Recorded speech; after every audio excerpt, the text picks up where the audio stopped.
Hello, so we are back, and this time we have kind of like a nice job to do. Now let's see the customer picture. He sent me a picture, has a port to be replaced. So we can see we have a damaged USB port, which we have to replace it. The customer also sent me a spare motherboard. The customer, I believe it's a computer business or a repair person. I'm assuming this is the port we have to replace.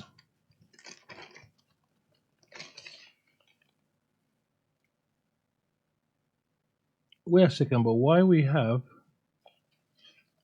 I don't understand, are two jobs actually? I'm a little bit confused. So this laptop indeed has the port is faulty. Then we have this one, which the port is good. And we have this board, which the port is good.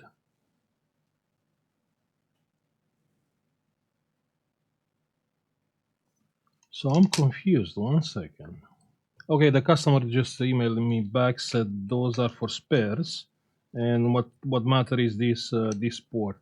So the idea of the video is how hard is to swap a USB port, because soldering a new one, it's easy, but we have to take this one out and we have to desolder and also preserve the port from another board and move it here without melting the plastic from inside. Yeah.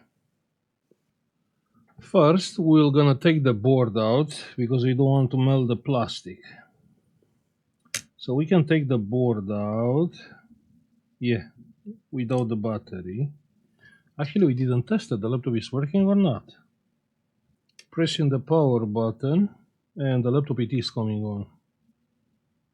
Yeah, it's working. Great.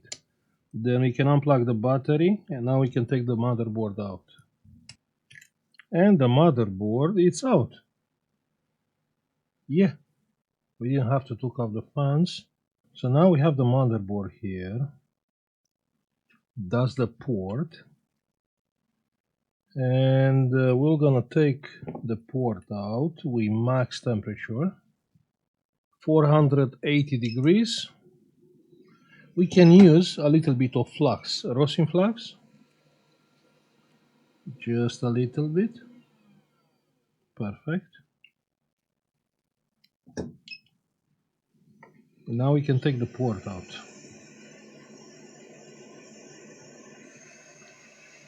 No hard, no. We are using max temperature because we don't care about this port, right? This is faulty already.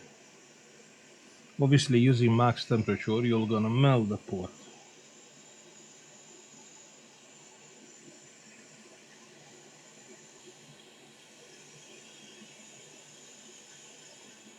And the port, it's out. Yeah, that's the port. Focus. And you can see it is damaged inside. Yeah. Has a lot of pins because it's USB 3.0. Quickly, a little bit of flux. Now let's get a spare board. Like this one. So we're gonna remove the port from here.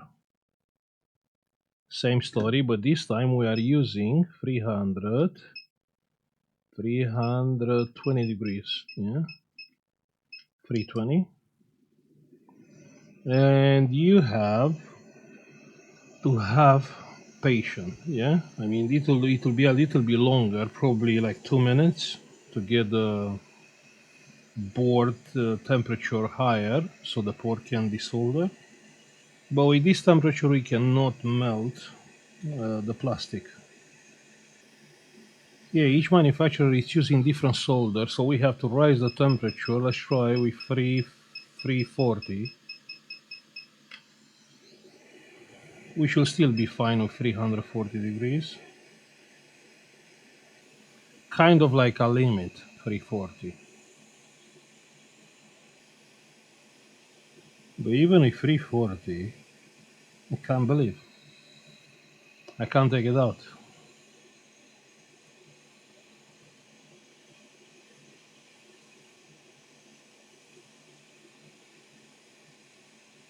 Yeah. So with 340 degrees, we remove it. Great. And now all what we have is to solder the port back here. The port is intact. It's not melted or something else. So coming with the port here, 340 degrees.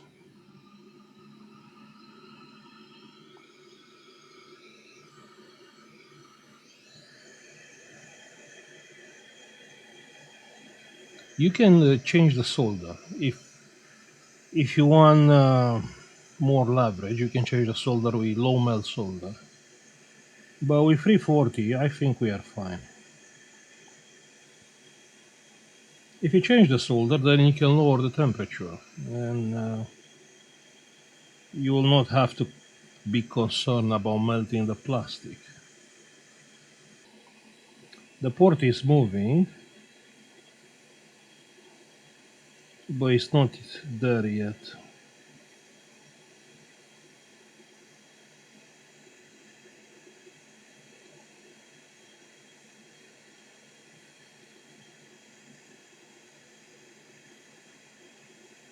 You can see how it's moving? Yeah.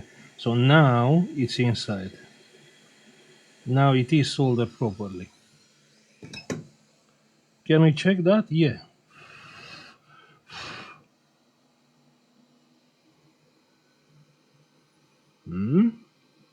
Focus.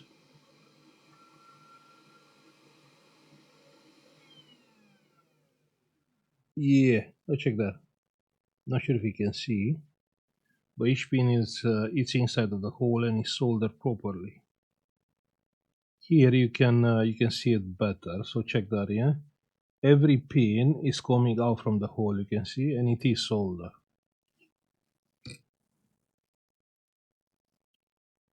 On the other way, you can see the port is soldered. Yeah. Now cleaning. Cleaning rosin is pointless because rosin is a very good isolator. So if you ask me, rosin is something you want on your motherboard. So in case like liquid damage and stuff, if you have rosin over the solder, it will be protected. Now let me put the motherboard back quickly so we can test it. Yeah, so the laptop is all back in place. I'm just, this motherboard, the whole motherboard has two screws, one here and one here. That's all. The other holes are actually from the back cover. Yeah, pretty interesting. So the board is back, plug in the battery, pressing the power button, and the laptop it is coming on. Let's wait. And we have picture. Okay, the Windows is up. Let's plug a USB. We fix this one? No, this one. No, 1 second. We fix this one.